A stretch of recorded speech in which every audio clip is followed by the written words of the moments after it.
Hey guys. Allie's here. Chodru's here. Chodru wasn't here last time. It was a lot quieter. Not Shane. Hayden's here. You dyed your hair red. Okay. So I have hair now, so I can't be considered bald. Shave it again. I still don't know if that's a joke or if you were legit bald. I mean, talking, if you did shave, were you as bald as I'm bald? I explained why I have no hair last time, but you missed that. Tony's here. Zoe's here. Who did I miss? Hoppy's here. Colin Avery's here. Marley Villa's here. Cool. Hey, guys. No, it's not a... You shaved your head. Do you still have to wear the hijab if you shaved your head? I'm completely lost. I was there. Yes. You still have to wear it. Okay. I don't know. Garofalo's here. Cool. Hoteling's here. Osborne's here. I don't want random people to see me bald. Yeah, it was a silly question. But I don't know. Still but you're not wearing the hijab very much right now because you're inside, right? Like you're just with your family. Ramadan's on Friday. It's too bad. You probably can't do any of the mosque stuff or anything. Cool. Grace Smith. What do we have? Who else we have here? That's it. But I can't go to the mosque. Yeah, it is a drag. So just like, just like Easter was kind of canceled. I was talking to my cousin who's very religious. And he was disappointed because he wanted to go and pray in a church, and he wasn't allowed to because the doors were literally locked. I guess he went and tried. So, I mean, it's for the safety of everybody. I mean, any gathering place is shut down. We have 12 people here. It's 13 now. It used to be like 20, but whatever. It is what it is. Look, I'm going to teach whoever's around. That's my job. Excuse me. So yeah. All right. Yeah. Happy Monday. For those of you in my homeroom, I put out some stuff for this week. It's not a very hard thought question, but I thought something's kind of interesting. So thanks for joining. I appreciate it. Everyone just doesn't understand the quality of this content. Yeah, you're right. There's a bot that follows me on Instagram, or not on Instagram, on YouTube, and it's like a bot that constantly says like, "Great content, keep it up." I was like, who's commenting all the time? People left when you went bald. Probably. I wouldn't deny that. Literally, Adrina's never here anymore. Yeah. Either way, glad you guys are here. I'm going to teach whoever's here. So last section of ancient China. And so started talking about ancient China and how it was isolated from the rest of the world. So very, very, very old continuous civilization. It started in like 5,000 BCE. Some people think it's all the way back to 7,000 BCE. So very long line. And was totally isolated. So the Chinese people thought that they were the center of the earth. Okay, so when Mesopotamia was happening, when Greece and Rome were happening, or most of Rome, they had no idea that China had a civilization or there were even people that far east. The same thing with China. Okay. Um, and so they were isolated by the Gobi Desert, which is a very high in elevation, dry, cold desert. It's very difficult to cross. The Himalayan mountains, which are obviously very difficult to cross. And on the east, they had the East China Sea. So ancient China ended up making a connection with the Western world. And that's what we're going to talk about today. Just for Mr. Pan's hair. Yeah. Okay. You can't do a weave if it's too short. Okay. Cool. So they ended up making connection with everybody else. And it's a thing, it's called the Silk Road. Okay. And the Silk Road is really the first example of global trade. All right. Silk Road was an overland trade route. It wasn't one road that went from China to the Mediterranean area, but it was a series of roads. And this was really the first example of global trade. Okay, so opening up the global economy, you know, at least Asia and Europe in this way. So like before the Silk Road existed, the Chinese people could only get goods that were produced in China, and the people that lived in the Mediterranean era could only get goods produced in the Mediterranean era. And all of a sudden, everything opened up and trade really exploded. So the reason it's called the Silk Road is because one of the main items that was traded across it was silk. Silk is made from the silkworm. It's very fine material. Some ties are made out of it, dresses, shirts. It's very expensive, but that was specific to China. Okay. And so you had this situation when the Silk Road opened up and Europe was trading with Asia for the first time, where people were seeing and getting things for the first time ever. Okay. So the people in Europe, the people in the Mediterranean era, they had never seen silk before. And the people that lived in China, they had never seen things like olive oil before. There were certain animals that were even traded across the Silk Road, which is kind of crazy. It's not a continuous road, like I said, but it's a series of roads. Some of the passes and some of the roads are particularly treacherous. And it's roughly 5,000 miles long. And that's the distance from like Illinois to Hawaii. So 5,000 miles, that's like a 15-hour plane ride. So that walk must have been really long. So it went from the Silk Road traveled from, like I said, the Mediterranean era. This has it stopping near Greece all the way to China.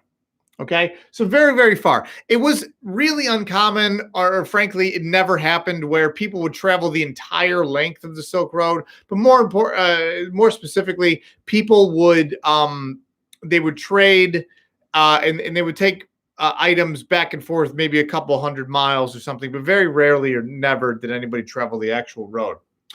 It was super dangerous to travelers. And they were traveling through several deserts, really cold temperatures, high elevation. And once the Silk Road became popular, it was common for bandits and robbers and people to be on the Silk Road as well. So it was extremely valuable stretch of land. And it basically connected two continents together and two civilizations together. But it was also very dangerous. Okay. What do we got here?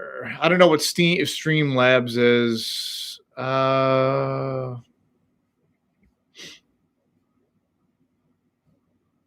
Nothing is going on.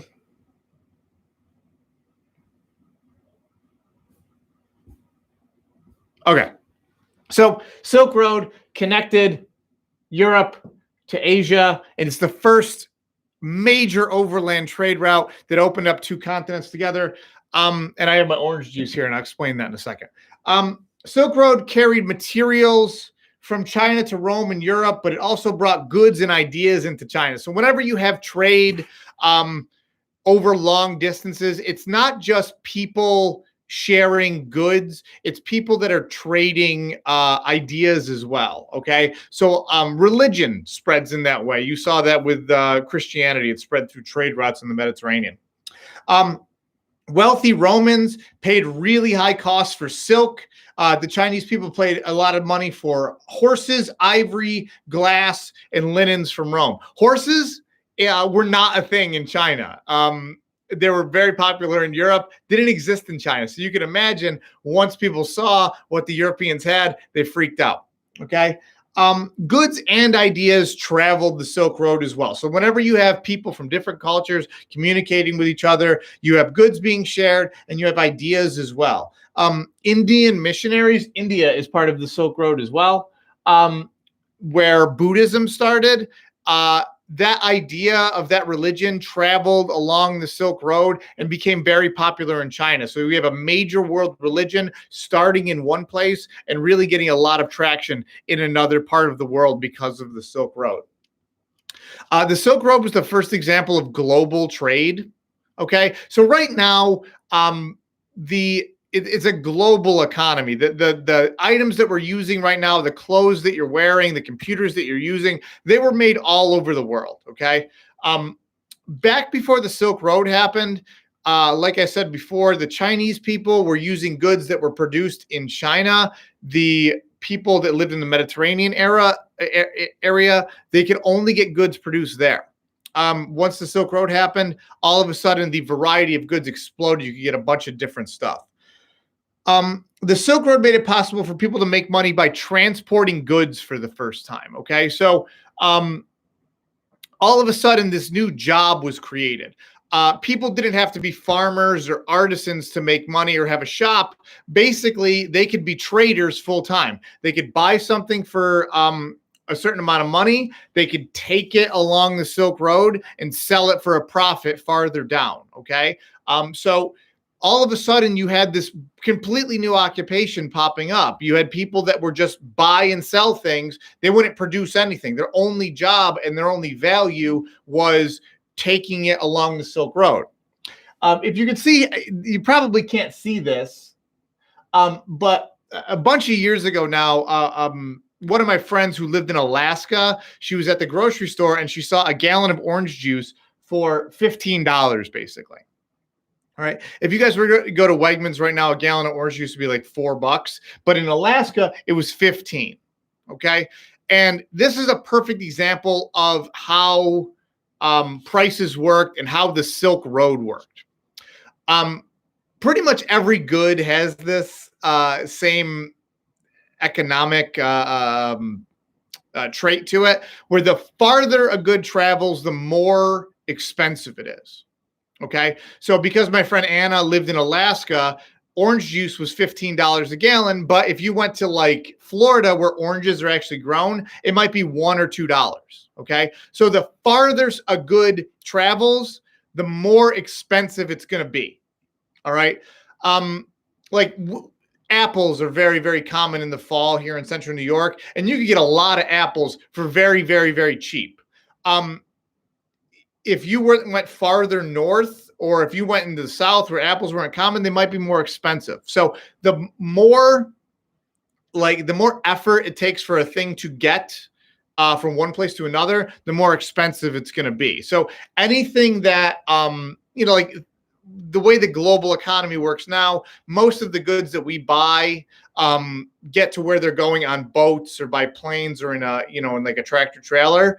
On the Silk Road, things had to travel by horseback, or people were literally carrying them on their back from one place to another. So by the time a piece of silk got to Europe, or by the time olive oil got to Asia, it was going to be extremely difficult, or extremely expensive. Okay. And we see this all the time. All right. There's a lot of other reasons why things are expensive, but the distance that an item travels is a major part of that.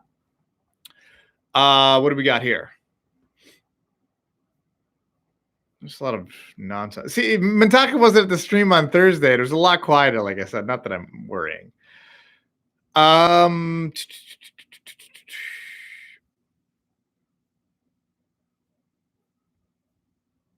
Yeah, 15. Yeah, so Tony, yeah, $15 for a gallon of orange juice, but because it traveled that far, the company needs to make money. They would lose money transporting it. So that's how the Silk Road worked. This entire occupation popped up overnight where they didn't produce anything. They just bought something for a nickel and sold it for a dime down the road. That's all anybody did. Florida opened up their beaches already.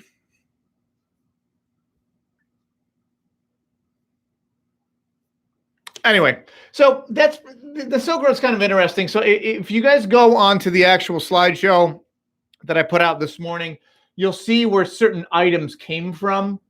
And so it's the Mediterranean, a lot of the Middle East, the Indian subcontinent, all through the Gobi Desert, and then China. So this is it's for the first time in history of a lot of these areas, people can get goods from all around the continent, which is quite amazing.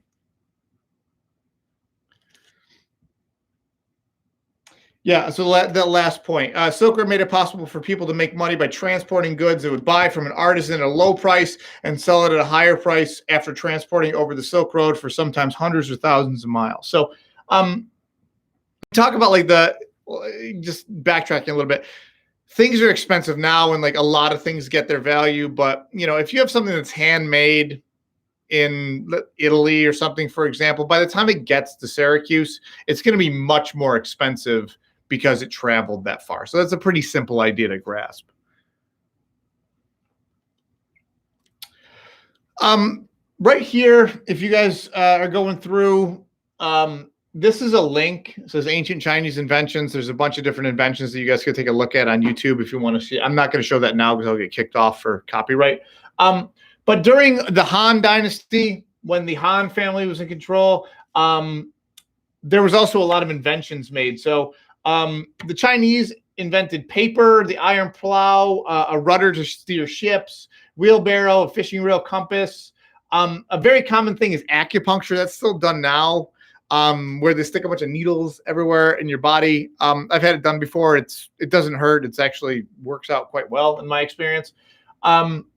So speaking of the Silk Road, a lot of inventions were shared across too. So the Chinese would invent something, and all of a sudden the Europeans would learn about it. Or people on the Indian subcontinent would invent something, and it would spread. So you have the first example of like a global type society now.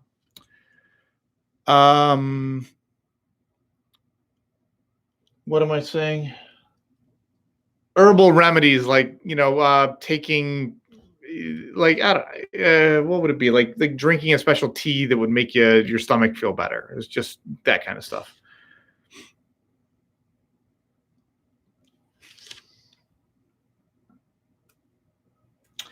More Chinese inventions, just to kind of switch gears here. Chinese planted crops in rows. That's something that's really super common now. That was developed by the Chinese 6th century BC, so like almost 2,600 years ago now. So that really helps. They also developed the compass. So I don't know if you guys have ever seen like a physical compass before that uses like the Earth's magnetic fields to show what direction you're going. But the Chinese invented the compass. This is what it looked like right here. It would have a spoon that spun around and would change direction based on the direction you were pointing. Man, you guys, this is what you talk about when I'm teaching in class, huh?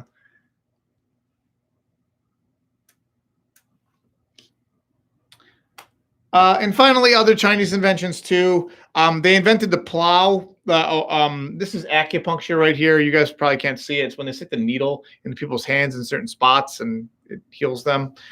And they also invented the plow for the horse. So even though the horse was not an animal that was native to China, the Chinese invented the first like horse harness to pull a plow too. So that's kind of amazing. So the second half of the slideshow is really just inventions from the Chinese. The main concept, the main thing that I want to share with you guys today is just the Silk Road. So the first example of global trade, all of a sudden people from the Eurasian continent basically opened the world right up. Okay, so some new new occupations were made, and all of a sudden people could get things from all over the known world, which is quite amazing.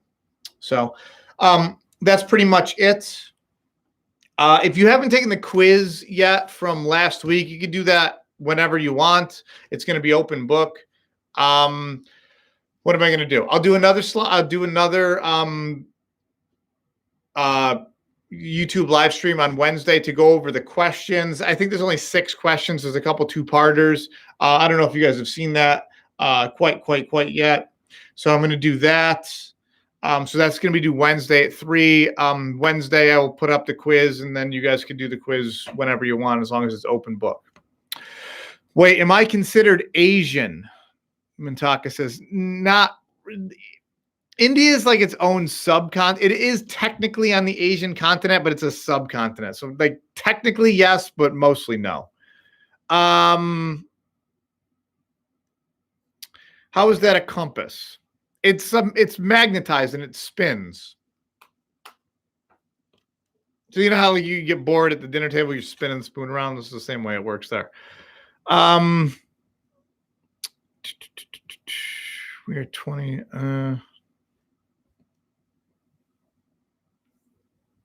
South Asian. No, you would be considered Indian. Do a live on Friday for Ramadan. I don't know enough about Ramadan to do one. So what are you going to do for Ramadan now that you can't go to the mosque? Well, is House Party that app where you could like play games with people? I think my wife was on that the other day playing charades. Anyway, you guys surviving? You getting bored yet?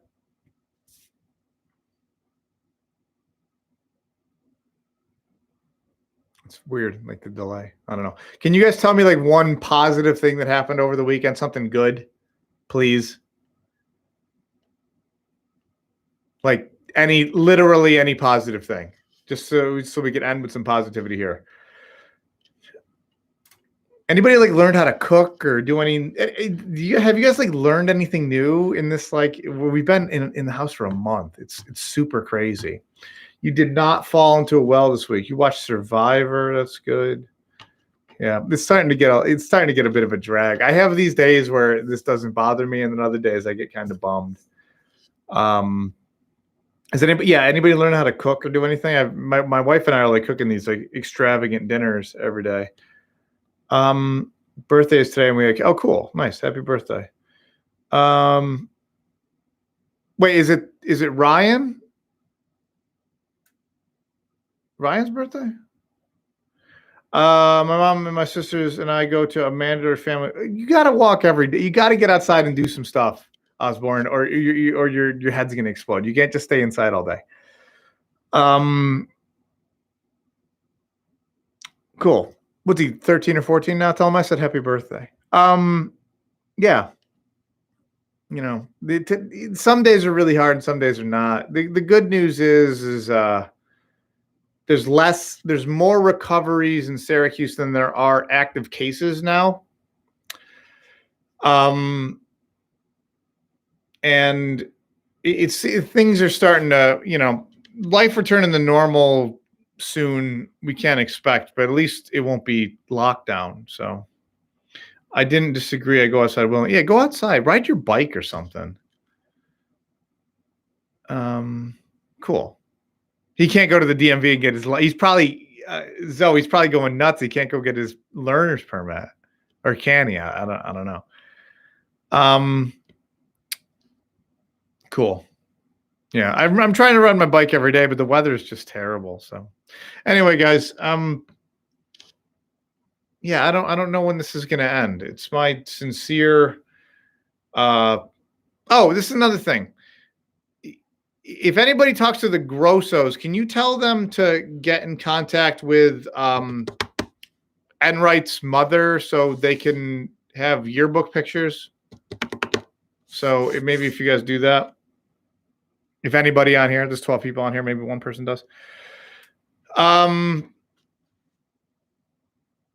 Cool. Yeah. So that's that. Take a look at it, answer the questions, hand it in by Wednesday.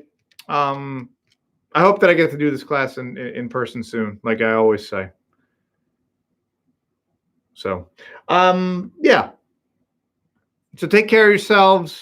Get some. What happened? I saw you on Tony. And I live near Michael. Yeah, dude. If you see any of the grossos, they need to get their stuff in for the 6th grade yearbook because they're working on that right now. So just you know, just let them know that, please. Yeah. Anyway, I hope I get to see you guys soon. The governor locked everything down until the 15th of May. So maybe around that time we can go back to school and we can get some stuff done. Tony, Anthony, thank you for at least trying. That's all I'm asking. I'm not, just if it's convenient to you. Yeah, until May 15th. So, hopefully they'll open schools back up and we could get back to a little bit of normalcy here. I miss you guys. So, I hope not. Well, at least Mintaka, don't be like that because you at least got to come into my classroom and get the stuff that you left behind. I don't think all of you guys took everything home. Some of you guys have saved seats still in there. If we have to wear masks at school, how do we eat? Bowers, man, dude, I don't have any answers for you. If we got to wear masks at school, we got to wear masks at school. I'm sure eating lunch is going to be dude. I haven't even thought of that until you just said it. I rode my bike on part of the parkway today, and everybody was wearing a mask, and it is the weirdest thing in the world. It's kind of upsetting, actually, but I'd rather have everybody wearing a mask and stay safe than anything else. We're gonna have a B day. Did we write that? We wrote all that stuff down. I hope I was thinking about that today when I was riding my bike. All the stuff that we wrote on the board.